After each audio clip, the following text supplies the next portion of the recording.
Welcome back. સમાચારમાં આગળ વાત કરીએ તો નવસારીમાં ધોધમાર વરસાદ અને ઉપરવાસથી આવેલા પાણીના કારણે પૂર્ણા નદીની જળસપાટી ભયજનક સ્તરની નજીક પહોંચી ગઈ છે.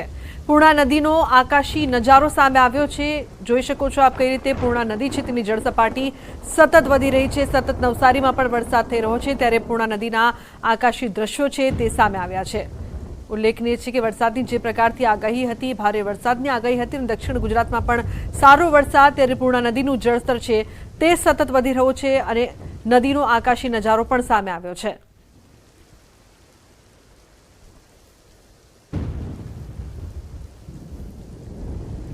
જૂનાગઢમાં ધસમસતા પાણી વચ્ચે માતા બાળકનું રેસ્ક્યુ કરવામાં આવ્યું. માતાને ખાટલા પર બેસાડીને પોલીસે રેસ્ક્યુ કર્યું. તો આ તરફ પોરબંદરના બોરીચા ગામેથી 4 લોકોનું રેસ્ક્યુ કરાયું. પાણીના પ્રચંડ પ્રવાહમાં ટ્રેક્ટર ફસાતા કરાયું રેસ્ક્યુ. ટ્રેક્ટરમાં 4 લોકો ફસાતા ગામના સરપંચ અને તેના પુત્ર દ્વારા રેસ્ક્યુ કરવામાં આવ્યું. કપરાડા નદીનો પ્રચંડ પ્રવાહ અને નદીના વચ્ચે જ ફસાયેલા આ વ્યક્તિને બહાર કાઢવા યુવકે પોતાના જીવને જોખમમાં મૂકી અને વ્યક્તિ સુધી પહોંચ્યા હતા અને તેમને બહાર કાઢ્યા હતા.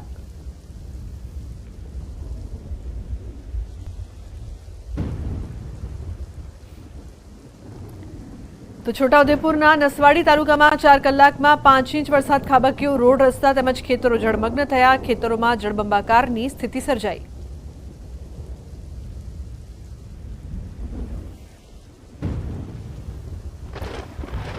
આણંદ જિલ્લાના બોરસદમાં જળબંબાકારની સ્થિતિ સર્જાઈ છે. ઠેર ઠેર વરસાદી પાણી ભરાયા છે. 4 કલાકમાં બોરસદ શહેરમાં 10 ઇંચથી વધુ વરસાદ ખાબક્યો છે.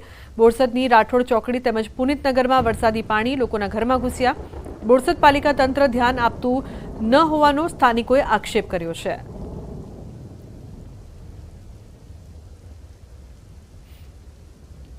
અમારે ત્યાં વરસાદ પડે છે બોરસદ શહેરમાં અને અમારા પુનિતનગર સોસાયટીમાં 2 રૂમોમાં પાણી ભરાઈ ગયા. ત્યાંથી કોઈ તપાસ કરવા આવતું નથી ને કોઈ મ્યુનિસિપાલિટી સગવડ આપતા નથી અમને. અને વોટ લેવા હોય ત્યારે બધા પગે લાગીને વોટ લેવા આવે છે. અમારી પુનિતનગર સોસાયટીમાં બધાના ઘરોમાં પાણી ભરાઈ ગયા છે. ઓછામાં ઓછા 10 થી 10.5 ઇંચ વરસાદ પડ્યો છે. કોઈ હજુ વ્યવસ્થા થઈ નથી અને કોઈ તંત્ર તરફથી કોઈ સોસાયટીમાં દેખાયું નથી. નાના છોકરાઓથી માંડીને મોટા બધા હેરાન થઈ ગયા છે.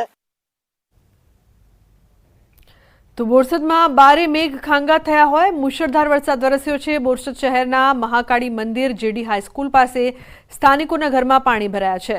ભારે વરસાદ બાદ કેટલાક વિસ્તારોમાં જળભરાવની સ્થિતિ જોવા મળી છે. ઘરવખરીને વરસાદી પાણીથી નુકસાન પહોંચ્યું છે.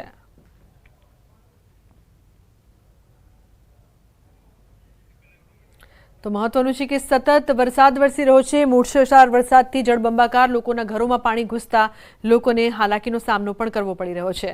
તો બોરસદમાં બારે મેઘ ખાંગા દ્રશ્યો અત્યારે આપ જોઈ રહ્યા છો. કેટલું પાણી ભરાયું છે. લોકોના ઘરની અંદર પણ પાણી ઘૂસી ગયા છે. તો ન્યૂઝ 18 નેટવર્કની વન ટ્રી પહેલમાં આપણી સાથે જોડાયા છે મીત બ્રધર્સ અને જાણીતા actor Sudhanshu Pandey.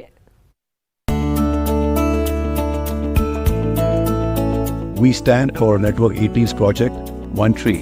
I stand in support of Network 18's project One Tree.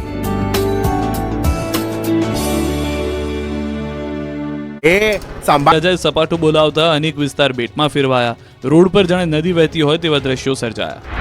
જુઓ સુરતના પૂર્ણા કંભાળિયા વિસ્તારનો દ્રશ્યો. અહીં ભારે વરસાદ બાદ ખાડીપુરના પાણી ફરી વળતા લોકોને ભારે હાલાકી થઈ. પૂરના પાણીએ આખા વિસ્તારને બાનમાં લેતા ચારે બાજુ પાણી જ પાણી નજરે પડ્યું. શાળામાં પણ પાણી ભરાતા છેલ્લા 2 દિવસથી શૈક્ષણિક કાર્ય ઠપ છે. પાદર ફળ્યું, હળપતિવાસ, ખાડીપુરના પાણીમાં ગરકાવ થયા. અનેક લોકોના ઘરમાં પાણી ધસી ગયા. જીવન જરૂરિયાતની ચીજવસ્તુઓ લાવવા માટે પણ ભારે મુશ્કેલી પડી રહી છે. નજીકમાં આવેલી નેચર વેલી રેસિડેન્સીના 900 પરિવાર ખાડીપુરના પાણીના કારણે ઘરોમાં કેદ થયા. છેલ્લા ઘણા વર્ષોથી ચાલી આવતી ખાડીપુરની સમસ્યાથી સ્થાનિકો ત્રાહિમામ પોકારી ઉઠ્યા છે. તો સુરતનું પર્વત પાટિયા પણ બેટમાં ફેરવાયું. અહીં એવો વરસાદ પડ્યો કે આખો વિસ્તાર જળબંબાકારની સ્થિતિમાં છે. અનરાધાર વરસાદથી સુરતના પર્વત પાટિયા વિસ્તાર આખો ડૂબી ગયો. સીમાડા ખાડી ઓવરફ્લો થતા પાણી બેક મારતા ઘરમાં પાણી ઘૂસ્યા. રસ્તા પાણીમાં ગરકાવ થઈ ગયા. મીઠી ખાડી કાંઠો 40 કલાકથી પાણીમાં ગરકાવ છે. તો સુરતના નેશનલ હાઈવે 48 થી સુરતને જોડતો કડોદરા-સરા દરવાજા પાસેનો રોડ પાણીમાં ગરકાવ છે. સારોલી નજીક રોડ પર પાણી ફરી વળતા તમામ વાહનો પાણીમાંથી પસાર થઈ રહ્યા છે. નંદુરબાર ધુલિયાથી તમામ આવતા વાહનો આ રસ્તે સુરતમાં પ્રવેશ કરે છે. સુરતમાં પડી રહેલા અનરાધાર વરસાદના પગલે ભારે મુશ્કેલી પડી રહી છે. સુરતમાંથી પસાર થતી ખાડીઓના જળસ્તરમાં વધારો થયો છે, જ્યારે સીમાડા ખાડી ઓવરફ્લો થઈ છે, જેના કારણે હાલ પાણી બેક મારી રહ્યા હોવાથી ખાડીપુરની સ્થિતિ ઊભી થઈ છે. સીમાડા ખાડી ઓવરફ્લો થતાં ખાડી કાંઠાના વિસ્તારોમાં પાણી ભરાઈ ગયા છે, ત્યારે સુરતનું બલેશ્વર ગામ બેટમાં ફેરવાયું છે. બલેશ્વર ગામની બદ્રીગંગા ખાડીમાં ઘોડાપૂરની સ્થિતિ છે. બલેશ્વર ગામમાં પૂરના પાણીમાં લોકો ફસાયા છે. ફસાયેલા લોકોનું રેસ્ક્યુ ઓપરેશન હાથ ધરાયું. વહીવટીતંત્ર દ્વારા બલેશ્વર ગામમાં રેસ્ક્યુ ઓપરેશન કરી 30 થી 35 લોકોને બચાવવામાં આવ્યા. તો પાણી પર્વત પાટિયાની લીલિયા સ્કૂલમાં ઘૂસ્યા હતા. સ્કૂલ કેમ્પસમાં પાણી ભરાતા તળાવ જેવો માહોલ ઊભો થયો. શાળામાં વરસાદી પાણી ભરાઈ જતા રજા રાખવામાં આવી. સ્કૂલ બંધ રખાતા વિદ્યાર્થીઓના અભ્યાસ ઉપર અસર પહોંચી. સ્કૂલના કેમ્પસમાંથી તાત્કાલિક પાણી બહાર કાઢવાની વ્યવસ્થા કરવાની માંગ ઉઠી છે. ત્યારે સરથાણાની એક હોસ્ટેલ કચ્છમાં મેઘરાજાએ ભૂક્કા બોલાવ્યા. નખત્રાણાની બજારોમાં નદીઓ વહેતી જોવા મળી. જાણે બજારમાં કોઈ નદી વહેતી હોય એવા ધસમસતા પાણીના પ્રવાહના આ દ્રશ્યો છે કચ્છના નખત્રાણાના.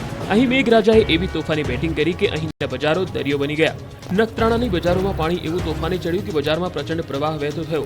ભારે વરસાદ બાદ નખત્રાણા અંદરથી પસાર થતા વોકડામાં ભારે પૂર આવ્યું. આ પૂરના પાણી નખત્રાણાના બજારોમાં ઘૂસી જતા બજારમાં જાણે કોઈ નદી વહેતી હોય એવી રીતે પાણી વહેતા થયા. પાણીનો પ્રવાહ એટલો હતો કે તેની આડે જે આવ્યું તે બધું જ તણાઈ ગયું. વેપારીઓના જીવ પણ તાળવે ચોંટી ગયા. લોકો જીવ બચાવવા ઉપરના માળે ચડી ગયા. કોઈએ સીડી પર સહારો લીધો. પ્રચંડ પૂરને જોવા માટે લોકોના ટોળા એકત્ર થઈ ગયા. નખત્રાણા લખપત ભુજ રાજ્ય ધોરી માર્ગ પર પણ પાણી ફરી વળ્યા. હાઈવે પર પાણી ફરી વળતા માર્ગ બંધ થયો.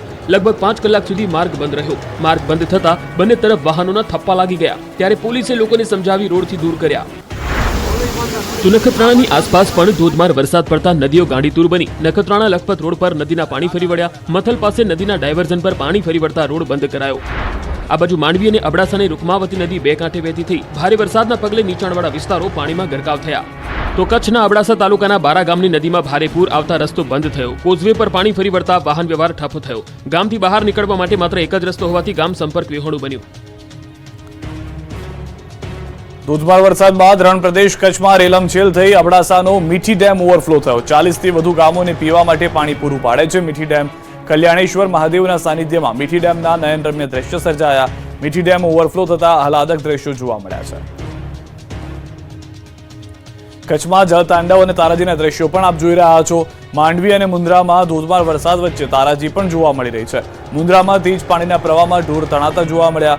એક બે નહીં પરંતુ 13 થી વધુ ભેંસો ધસમસતા પાણીના પ્રવાહમાં તણાઈ.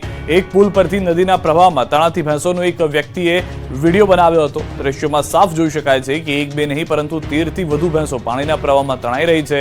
ભેંસો પુલના એક તરફથી પાણીના વહેણમાં તણાઈ છે, જે બાદ બીજા છેડેથી ભેંસો તણાતી નજરે પડી છે. સિરાચા પાવર પ્લાન્ટ પાસે ધસમસતા વહેણમાં આ બનાવ બન્યો હતો. પશુપાલકની એક બે નહીં 13 થી વધુ ભેંસો પાણીના પ્રવાહમાં તણાઈ છે.